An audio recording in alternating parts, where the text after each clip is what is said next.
Faut-il s'inquiéter pour Florian Wirtz? Les débuts de saison du milieu allemand avec Liverpool sont très compliqués et les premières critiques commencent à surgir. Dans cette vidéo, je vous propose d'analyser le pourquoi du comment à travers la data et essayer d'explorer des pistes de réflexion pour voir comment faire évoluer Florian Wirtz pour qu'il devienne le grand joueur qu'on a tous envie de voir évoluer sur un terrain. Si tu n'es toujours pas abonné à la chaîne, n'oublie pas de le faire et de lâcher le petit pouce bleu. Et si vous êtes sur mobile, YouTube a mis en place un système de boost. C'est totalement gratuit, ça vous prend 2 secondes et ça aide énormément pour le référencement. Merci beaucoup à ceux qui y penseront. Et oui, le début de saison de Florian Wirtz avec Liverpool est très compliqué et les stats le confirment. 728 minutes jouées toutes compétitions confondues, pas un seul but et seulement une passe décisive. Et encore, cette passe décisive, elle a eu lieu lors du Community Shield contre Crystal Palace, le premier match officiel de la saison en août. Donc voilà, des débuts très poussifs pour Florian Wirtz. Et ce que je vous propose, c'est que dans cette vidéo, on rentre un peu dans les datas avancées pour ne pas s'arrêter uniquement aux actions décisives, pour voir quel est vraiment son rendement sur le terrain et est-ce que c'est vraiment des débuts très compliqués pour un joueur acheté très cher. Justement, je parle de gros achats et il faut quand même remettre dans le contexte que Florian Wirtz, c'est le 8e transfert le plus cher de l'histoire selon Transfermarkt. Voilà, je vous ai pris la liste des transferts les plus chers de l'histoire dans le monde du football et Florian Wirtz se classe 8e pour une somme quand même de 125 millions d'euros déboursés par Liverpool. Alors oui, c'est un joueur de 22 ans qui doit confirmer, encore progresser, donc l'objectif c'est pas du tout de le clouer au pilori dès maintenant, mais c'est un achat tellement important pour Liverpool que le joueur doit avoir un rendement quasi immédiat. Voilà, on n'est pas sur une pépite que tu achètes, sur laquelle tu peux miser un peu long terme, 2 ou 3 ans qui se développe. Non, quand un club comme Liverpool débourse 125 millions d'euros sur un profil confirmé comme Florian Wirtz, c'est un joueur qui doit absolument apporter quelque chose de neuf et une plus-value immédiate à l'effectif. Et quand on parle de rendement, je vous ai pris les statistiques de Florian Wirtz en rouge cette saison avec Liverpool et ces statistiques la saison dernière au Bayer Leverkusen en blanc. Et vous voyez que la différence, elle est vraiment flagrante dans quasiment toutes les catégories importantes pour un milieu offensif ailier. Et bah Florian Wirtz est moins proactif que la saison dernière, preuve d'un début de saison qui est très compliqué pour lui, que ce soit statistiquement parlant au niveau action décisive, mais aussi dans l'apport et dans le jeu. Voilà, c'est très compliqué. Vous voyez qu'il touche beaucoup moins de ballons. On rentrera un peu plus tard dans tout le détail. Moins de passes progressives, moins de passes vers la surface, moins de dribbles réussis, moins de duels offensifs gagnés, moins de buts. Bon, on l'a vu, il a toujours pas marqué depuis le début de saison, donc forcément. Donc voilà, on est vraiment sur une version de Florian Wirtz qui a encore beaucoup de mal à éclore du côté de Liverpool et qui n'est vraiment pas le Florian Wirtz qu'on a pu voir la saison dernière ou encore celle d'avant avec le Bayer Leverkusen de Xabi Alonso. On va essayer de voir un peu pourquoi. Petite interlude pour vous annoncer que si vous appréciez la data, nous avons sorti notre propre plateforme de visualisation disponible à cette adresse. Vous avez accès gratuitement à absolument tout sur la Ligue 1 et quelques fonctionnalités sur les 5 grands championnats. Et si vous voulez aller plus loin, vous avez différentes formules d'abonnement. C'est un gros projet pour nous, donc merci beaucoup à ceux qui donneront de la force. Et cette baisse de rendement, elle se constate aussi sur sa liste de points forts et d'axes d'amélioration, puisque sur notre plateforme, on vous propose de traduire de manière littéraire la data pour les gens qui ont un peu de mal avec les radars, les comparaisons. Là, vous avez la liste de ses points forts et de ses axes d'amélioration à travers la data. Et vous voyez que la saison dernière, on est sur un joueur qui avait énormément de points forts. Je ne vais pas vous les lister un à un, vous pouvez les lire à l'écran. Et un seul axe d'amélioration qui était du déchet dans ses passes vers la surface de réparation adverse. Donc pas un point faible marquant. Et par contre, cette saison, on est sur un joueur qui a évidemment toujours des points forts, mais comme on verra un peu plus tard dans la vidéo, la plupart de ses points forts se tournent quand même autour de la dimension physique. Vous voyez qu'il court beaucoup à intensité modérée, il court beaucoup à haute intensité, très bonne pointe de vitesse, il sprint beaucoup, il parcourt une grande distance par match, donc la plupart de ses points forts sont axés autour de la dimension physique, et par contre il y a des axes d'amélioration qui sont vraiment problématiques pour un milieu offensif, il met rarement ses coéquipiers en position de tir. Comme on l'a vu, il marque très peu, il perd la majorité de ses duels offensifs, il rate beaucoup de ses dribbles. Donc on voit à travers ce système de points forts et d'axes d'amélioration qu'on est quand même sur un joueur qui a beaucoup plus de mal cette saison par rapport à la saison dernière. Et pour confirmer encore plus cette impression, on peut parler de notre indice de performance. Alors qu'est-ce que l'indice de performance Datascout? Je vous l'explique très rapidement. On prend les statistiques de plus de 15 000 joueurs dans le monde répartis dans 80 championnats, on calcule tout ça avec nos propres algorithmes et ça nous sort un classement mondial des joueurs répartis par profil en prenant évidemment en compte l'adversité. Donc un joueur qui est très bon en première ligue sera forcément mieux classé qu'un joueur qui est très bon, je ne sais pas, en Albanie. Et vous voyez que la saison dernière, dans notre indice de performance, Florian Wirtz il ressortait évidemment très haut. Il était à 98 sur 100, donc c'est une note sur 100 en tant que meneur de jeu, donc c'était quasiment l'un des meilleurs meneurs de jeu du monde selon notre algorithme. Il était top top 1 de la tête et des épaules en Allemagne. Voilà, alors vous voyez que cette saison, eh ben, son indice de performance, ça se traduit par ses stats, il est bien moins impressionnant. Il culmine à 74 en meneur de jeu, donc vous voyez quasiment 20 points, un peu plus de 20 points de moins, et surtout il est que top 8 en D1 anglaise, ce qui est assez faible quand on sait qu'il évolue quand même dans une équipe qui joue facilement le titre en première ligue. Vous voyez que même dans les stats avancées, on parle souvent de dire ouais les stats c'est pas que les buts et les passes décisives, on l'a vu jusque là, et ben même dans les stats avancées, son début de saison il est aussi très compliqué. Mais maintenant qu'on a vu que le début de saison de Florian Wirtz était compliqué, on va essayer de rentrer un peu plus dans le détail et de comprendre pourquoi. La première chose qu'on peut évoquer, évidemment, c'est son utilisation qui n'est plus la même qu'au Bayer Leverkusen. Je vous rappelle, l'année dernière au Bayer Leverkusen de Xabi Alonso, c'était un entraîneur qui aimait beaucoup le 3-4-2-1 et il évoluait dans une position de milieu offensif. Derrière un attaquant comme Patrick Schick, il avait quand même pas mal de liberté sur le terrain, on le verra juste après avec Sitemap. Alors que cette saison avec le Liverpool d'Arne Slot qui évolue très souvent dans un 4-2-3-1 assez classique, il évolue vraiment dans une position de milieu offensif central, il n'a pas forcément la liberté d'exploiter toute la largeur du terrain, il doit vraiment toucher le ballon dans le cœur du jeu, là où Gakpo et Salah sont vraiment des ailiers qui occupent l'espace et qui occupent la largeur du couloir. Et pour traduire tout ça, j'ai pris ces heatmaps des 3 dernières saisons en championnat, et vous voyez qu'avec le Bayer Leverkusen, c'était un milieu offensif qui avait beaucoup de liberté sur l'utilisation de la largeur et qui exploitait énormément le couloir gauche du terrain. Ça s'explique notamment par le système de Xabi Alonso qui évolue avec un seul piston, très souvent Alejandro Grimaldo, donc forcément avec Florian Wirtz ça faisait que 2 joueurs qui pouvaient exploiter ce couloir, donc il avait pas mal de liberté. Là où avec Liverpool cette saison, vous voyez qu'avec le 4-2-3-1 d'Arne Slot, c'est un milieu offensif qui est très central et qui utilise beaucoup les half space, on y reviendra juste après sur ce qu'est un half space, mais voilà, vous voyez que dans le système d'Arne Slot, on a déjà le latéral gauche qui est très souvent Kerkez ou Robertson, et Cody Gakpo en tant qu'ailier gauche, donc tu as déjà 2 joueurs qui exploitent le couloir gauche, donc forcément ce serait contre-productif qu'un Florian Wirtz aille aussi se déporter sur le couloir gauche, et que tu aies 3 joueurs qui se marchent dessus dans ce couloir.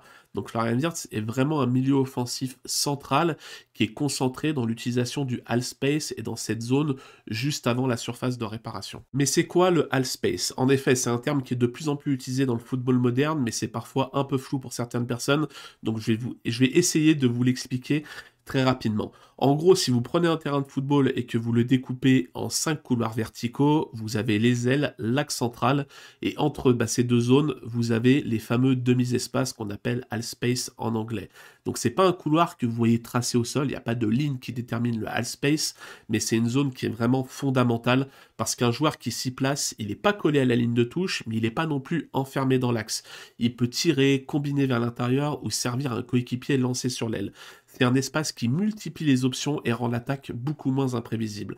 D'ailleurs, il y a même Pep Guardiola qui disait sur le half space, le ballon est passé par les ailes, mais le jeu se gagne dans les half space. Cela résume bien pourquoi les coachs actuels cherchent à les occuper. Le half space, c'est des zones qui déséquilibrent les défenses, qui créent des supériorités et qui ouvrent des lignes de passe difficiles à défendre.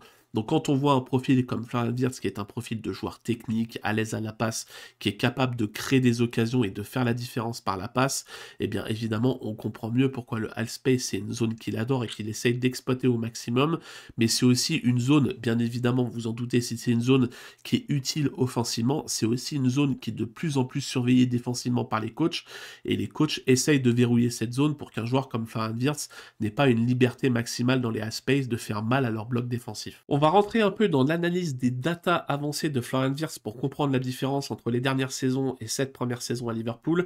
La première data que je voulais vous montrer, c'est l'une des plus importantes, c'est le nombre de ballons touchés. Parce que forcément, la production statistique d'un joueur, elle va énormément dépendre du nombre de ballons qu'il touche. Parce que si un joueur touche 100 ballons par match, il aura forcément plus d'occasions de faire des passes, de faire des dribbles, de gagner des duels offensifs. Alors que si un joueur touche 10 ballons par match, forcément, c'est peut-être un peu plus dur de se montrer et d'avoir des bonnes statistiques avancées. Et vous voyez qu'au niveau du nombre de ballons touchés, alors j'ai pris l'historique du Bayer Leverkusen, mais je pense que les 2 saisons qu'il faut vraiment prendre en référence, c'est les 2 dernières, celle de la saison 2023-2024 et la saison 2024-2025, parce que c'est vraiment les 2 saisons où Florian Wirtz a été à son summum, et vous voyez qu'avec Liverpool cette saison, il touche beaucoup moins de ballons par match que sur ces 2 dernières saisons à Leverkusen. Les 2 dernières saisons à Leverkusen, on est sur plus de 80 ballons touchés par match de moyenne, et là on tombe à moins de 60 ballons par match touchés, donc moins 20 ballons touchés par match, ce qui est énorme pour un joueur comme Florian Wirtz, et c'est aussi normal, puisque quand on joue au Bayer Leverkusen et qu'on évolue plutôt sur le côté, comme on l'a vu avec sa hitmap, forcément c'est un joueur qui va toucher plus de ballons. On pourrait croire que le numéro 10 à Liverpool, c'est le dépositaire du jeu, celui qui va créer des occasions, donc il va toucher beaucoup de ballons, mais la réalité elle est tout autre, parce que Liverpool va très souvent jouer des blocs bas, et quand tu joues des blocs bas, et ben ton numéro 10, il est quand même pas mal verrouillé par la défense centrale ou le milieu défensif de l'équipe adverse, et naturellement, le jeu va avoir tendance à se pousser un peu sur les ailes, pour essayer de faire sauter le bloc défensif, de le faire coulisser et de trouver la faille. Donc un Florian Wirtz qui évolue vraiment dans une position du milieu offensif central, et ben il touche beaucoup moins de ballons à Liverpool qu'à Leverkusen. J'ai regardé aussi son pourcentage de ballons touchés dans le dernier tiers du terrain, parce que c'est là qu'un milieu offensif peut faire mal, et vous voyez qu'avec Leverkusen, on était sur plus d'un ballon sur deux touché dans le dernier tiers du terrain,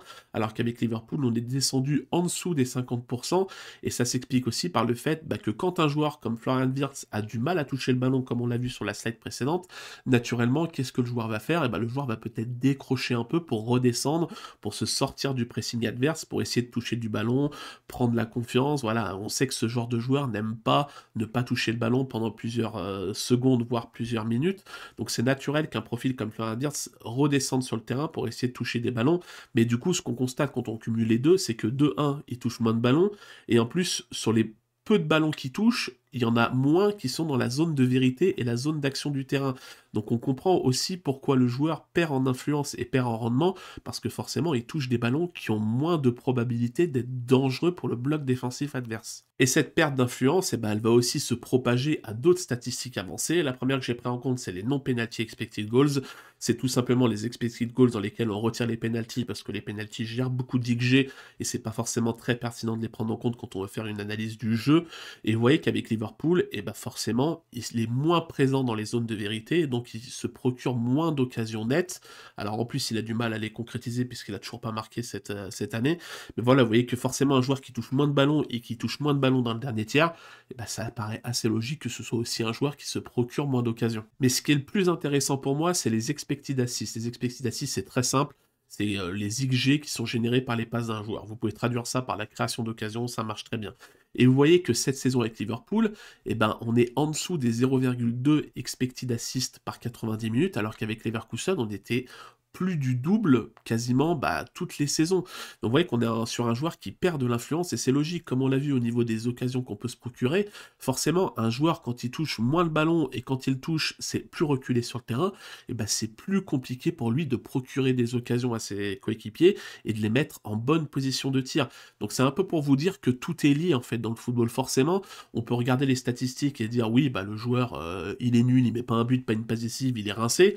Ça c'est l'analyse très rapide que vont faire certaines personnes, mais quand tu regardes un peu plus dans le détail, tu vois aussi que c'est un joueur qui perd en influence, et quand tu perds en influence dû au système de jeu, forcément ça se répercute sur toutes tes statistiques après, c'est logique. Mais s'il y a peut-être une statistique qui m'inquiète un peu avec Florian Wirtz, c'est la statistique des dribbles réussis. Je vous l'ai mis à l'écran.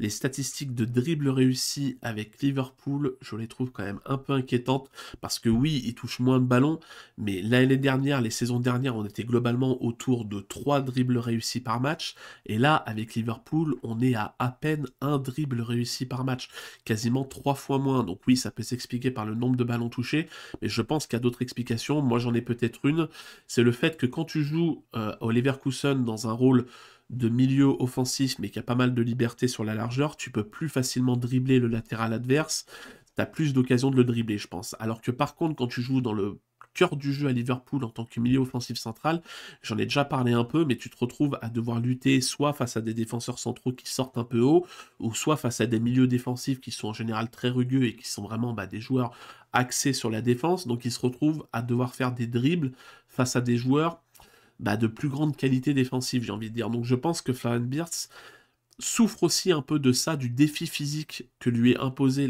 par la première ligue, là où en Bundesliga, on sait que la Bundesliga c'est un championnat où ça joue beaucoup, c'est très tourné vers l'offensif. Là je pense qu'il se retrouve un peu dans l'étau entre le milieu adverse et la défense centrale adverse, c'est qu'il a du mal à trouver des espaces et du mal à s'imposer par le dribble. Mais ça, c'est quand même quelque chose qui va devoir être corrigé de son côté, parce que s'il évolue en tant que milieu offensif central, à un moment, il va falloir qu'il soit capable de faire des différences, que ce soit par le dribble ou par la passe, mais il va falloir qu'il propose plus, parce que sinon Liverpool va être bloqué, et niveau production offensive, ça va commencer à être trop problématique pour aller jouer le titre en Première Ligue, ou aller jouer la Ligue des Champions. Mais par contre, parce qu'il ne faut pas aussi parler que du négatif, il faut aussi évoquer le positif, j'ai pris les tacles et les interceptions par 90 minutes, et là vous voyez qu'avec Liverpool, il est un peu plus proactif qu'avec Leverkusen, donc ça témoigne d'un numéro 10 qui est aussi capable d'effectuer le travail défensif, et ça je pense que dans le système de jeu d'Arne Slot, c'est quand même agréable d'avoir un numéro 10 qui n'est pas concentré que sur le travail offensif, mais qui est aussi capable de se mettre au diapason et capable de jouer pour le collectif et pour le bloc défensif. Et d'ailleurs, cette implication, elle se traduit très bien par ses statistiques physiques. Alors déjà, franchement, l'année dernière, avec le Bayer Leverkusen, Florian Wirtz, c'était un joueur qui avait des statistiques physiques tout à fait convenables pour un joueur à cette position-là. Et vous voyez qu'avec Liverpool, alors c'est à prendre un peu avec des pincettes parce que c'est que le début de saison, il n'y a pas un échantillon de match énormissime comparé à la saison dernière, mais en tout cas, on voit que c'est un joueur qui est capable de s'investir physiquement, c'est un joueur qui court beaucoup, qui est capable de courir à haute intensité, il n'a pas ce déficit physique, et quand on sait à quel point la PL est exigeant là-dessus, on peut voir que c'est pas un joueur qui a du mal à s'adapter à l'intensité physique de la PL, il est capable de répondre à ça a l'air d'être plus un problème d'utilisation et de qualité dans le jeu. Mais maintenant qu'on a analysé le début de saison de Florian Wirtz, on peut essayer de réfléchir à comment améliorer la situation. Alors je précise, je ne suis pas Arne Slot. Arne Slot connaît 1000 fois mieux le football que moi. Il n'y a pas de débat là-dessus, c'est juste une petite discussion, des pistes de réflexion. Le but, c'est pas de dire je veux apprendre à Arne Slot comment coacher. Voilà, je préfère que ce soit clair là-dessus. Mais moi, je pense que Florian Wirtz, il n'est pas utilisé de manière optimale. Pourquoi? J'ai pris les statistiques de Florian Wirtz la saison dernière avec le Bayer Leverkusen en rouge et celle de Michael Olise la saison dernière avec le Bayern Munich. Et je pense que ces deux joueurs qui sont très similaires, vous le voyez dans les statistiques, c'est quand même deux joueurs qui ont globalement la même forme de radar, qui brillent dans les mêmes domaines, qui ont aussi les mêmes faiblesses, et je pense que Florian Wirtz doit être utilisé dans le même registre que celui de Michael Olise au Bayern Munich. Pourquoi? Olise, c'est pas forcément un ailier comme on peut l'entendre dans le football moderne, un mec qui va multiplier les courses, qui va dribbler en 1 contre 1, qui va faire la différence sur l'aile, qui va vraiment faire très très mal à son vis-à-vis. C'est plus un meneur de jeu excentré, un mec à l'aise avec le ballon, qui est capable de repiquer dans le cœur du jeu, d'adresser de très bons centres, de très bonnes passes dans le dernier tiers. Et pour moi, Florian Wirtz, il doit avoir cette même utilisation. Michael Olise, on parle aussi parfois de le faire évoluer en 10, mais je suis persuadé que c'est le genre de joueur qui a du mal à évoluer en 10 parce que c'est le genre de joueur qui a besoin d'évoluer sur le côté et de repiquer dans l'axe, alors que quand tu les mets en poste de numéro 10, pris en étau entre le milieu défensif, la défense centrale, c'est très compliqué pour ces joueurs d'exister. Donc je pense que Florian Wirtz doit évoluer dans un poste similaire à celui de Michael Olise, à savoir un ailier intérieur qui va repiquer dans l'axe et qui va faire mal, justement, parce que comme on l'a vu avec le half space, si vous vous souvenez, forcément si tu es un ailier qui repique dans l'axe, et tu vas te retrouver naturellement dans le half space, et c'est là que tu vas faire mal aux défenses adverses. Et je pense que Florian Wirtz doit être utilisé de cette façon-là. Mais vous allez me dire comment Arne Slot peut utiliser Florian Wirtz dans ce rôle. Et c'est là que c'est un peu plus compliqué, et c'est là que le football, on voit que c'est pas trivial, c'est pas blanc ou noir. J'ai réfléchi à 3 options pour utiliser Florian Wirtz dans un rôle qui lui conviendrait peut-être mieux. L'option A, c'est toujours de garder le 4-2-3-1 d'Arne Slot et de le pousser sur l'aile gauche et de faire rentrer Szoboszlai dans le rôle de numéro 10. Le problème de cette composition, c'est que ça fait sortir Cody Gakpo du 11, et je sais que Arne Slot aime beaucoup Cody Gakpo, parce que c'est un très bon joueur, il n'y a pas de débat là-dessus, donc j'imagine mal Arne Slot sortir Cody Gakpo de son 11 pour faire évoluer Florian Wirtz sur le côté gauche, mais je pense que c'est l'option la plus viable par rapport à l'effectif de Liverpool pour essayer de tester un Florian Wirtz sur le côté et voir si ça marche mieux. Je ne dis pas que dès que Florian Wirtz va évoluer sur le côté gauche, il va devenir monstrueux ou quoi que ce soit, mais je pense que ça mériterait d'être essayé sur 1 ou 2 matchs pour voir ce que ça donne au niveau du rendement et voir s'il est un peu plus à l'aise. L'option B, ce serait plutôt un 4-4-2 avec Florian Wirtz sur le côté gauche, Mohamed Salah sur le côté droit, McAllister, Gravenberch au milieu et Ekitike, Isaac qui combinerait devant. Ça permettrait aussi de faire jouer les deux joueurs pour lesquels tu as dépensé une grosse somme d'argent lors de cet été. En plus, je pense que Isaac et Ekitike, c'est quand même deux joueurs qui sont capables de combiner ensemble et que l'association pourrait faire mal. Par contre, c'est clair qu'il y a des avantages à cette tactique. La première, c'est que tu perds un joueur au milieu de terrain, donc forcément, dans la lutte face au milieu adverse, ça va être compliqué. Donc défensivement, je pense que tu peux un peu souffrir, et dans des matchs de Ligue des Champions, je vous avoue que j'ai quand même beaucoup de mal à croire que Liverpool puisse évoluer en 4-4-2 et lutter avec deux joueurs offensifs comme Ekitike et Isaac, Mohamed Salah en plus. Je pense que c'est irréaliste et que ça a très peu de chances d'aboutir et très peu de chances d'être vraiment optimal et de servir le club et Liverpool. Et enfin, il y a l'option C que personnellement, j'aime beaucoup, mais qui a des défauts, je vais vous les expliquer. C'est de reprendre tout simplement le 3-4-2-1 de Xabi Alonso du côté du Bayer Leverkusen et de l'appliquer à Liverpool. Et je pense que ça peut être intéressant pour deux raisons majeures. La première, c'est que Florian Wirtz retrouverait le rôle dans lequel il est le meilleur et dans lequel il peut briller. Mais aussi, alors là, ça dépend pas forcément de Florian Wirtz, mais je suis persuadé qu'un schéma de jeu comme celui-ci te permettrait d'utiliser de manière optimale tes deux pistons, Milos Kerkez et Jérémy Frimpong. Frimpong, il connaît bien le système, c'est là aussi, il évoluait dans ce rôle-là au Bayer Leverkusen, mais c'est quand même deux latéraux qui sont pas mal tournés vers l'offensive, donc si tu les fais évoluer en tant que piston et que tu les décharges un peu du travail offensif pour leur permettre de se projeter plus facilement, je suis persuadé que c'est deux joueurs qui pourraient énormément en profiter. Mais il y a aussi des désavantages à une telle composition, c'est clair. La première, c'est qui est-ce que tu mets en troisième défenseur central à Liverpool. Jusqu'à cet hiver, je pense que c'est quasiment impossible à mettre en place parce que la profondeur d'effectif en défense centrale de Liverpool est trop faible. Là, j'ai mis un Joe Gomez, le jeune Léonie s'est blessé en plus. Joe Gomez, alors je suis pas Joe Gomez de très près, donc je sais pas s'il est encore au niveau pour jouer titulaire à Liverpool dans un schéma à 3 derrière, mais en tout cas, tu as un vrai manque de défenseur central pour évoluer dans ce schéma de jeu à Liverpool. Par contre, cet hiver, si tu vas chercher un joueur d'expérience, un joueur de qualité au poste de défenseur central, j'ai envie de dire pourquoi pas niveau défensif. Et le deuxième petit désavantage, c'est que tu fais quand même évoluer peut-être Mohamed Salah, qui est le facteur X de cet effectif, même si le début de saison de Mohamed Salah, on a parlé de Florian Wirtz, mais on pourrait aussi parler du début de saison de Mohamed Salah qui est très très compliqué. Je pense que dans cette position, c'est pas forcément une position qui est très naturelle pour lui. Même si, comme on l'a vu avec Florian Wirtz, quand tu évolues dans ce schéma de jeu-là, un Mohamed Salah pourrait tout à fait être capable de s'écarter sur le côté droit et d'aller dans le couloir droit de l'attaque pour combiner avec Jérémy Frimpong. Donc pourquoi pas. Mais en tout cas, cette composition, je la trouve intéressante. J'aimerais qu'Arne Slot la teste peut-être après l'hiver s'il y a le recrutement d'un défenseur central, parce que je suis persuadé qu'elle peut énormément t'apporter sur les côtés avec tes pistons et mettre Florian Wirtz dans une position naturelle qu'il affectionne, et tu perds pas énormément au change, parce que je pense qu'un Mohamed Salah est aussi capable d'évoluer dans cette position. Donc je vois quelques avantages à cette composition, et je vois pas trop de désavantages pour l'instant, donc j'ai hâte de voir si c'est quelque chose qu'envisage Arne Slot, ou alors si Arne Slot va vraiment rester concentré sur son 4-2-3-1 et vraiment pousser Florian Wirtz pour qu'il explose dans cette position de numéro 10 à vocation plutôt centrale. Voilà pour cette vidéo, j'espère qu'elle vous aura plu et qu'elle vous aura permis de rentrer un peu plus dans le détail du début de saison de Florian Wirtz qui fait tant parler. Je précise quand même avant de clôturer la vidéo que je suis un fan absolu de Florian Wirtz, c'est un joueur que j'adorais au Bayer Leverkusen, je pense que c'est clairement l'un des meilleurs milieux au monde et je ne suis pas choqué, tant choqué que ça par le prix que Liverpool l'a payé, parce que c'est clairement un joueur avec un énorme potentiel et qui peut devenir un des meilleurs joueurs du monde. Donc voilà, le but de la vidéo n'était pas de dire Florian Wirtz à Liverpool est nul, quoi que ce soit, il faut toujours énormément de nuances, c'était surtout comprendre pourquoi Florian Wirtz avait du mal en début de saison, et essayer de voir comment régler ça pour que Florian Wirtz devienne le joueur que je pense on a tous envie qu'il devienne, parce que si on aime le football, quand on regarde Florian Wirtz jouer, on est quand même en plein kiff. Allez, merci beaucoup d'avoir suivi cette vidéo, on se retrouve pour une prochaine, ciao l'équipe.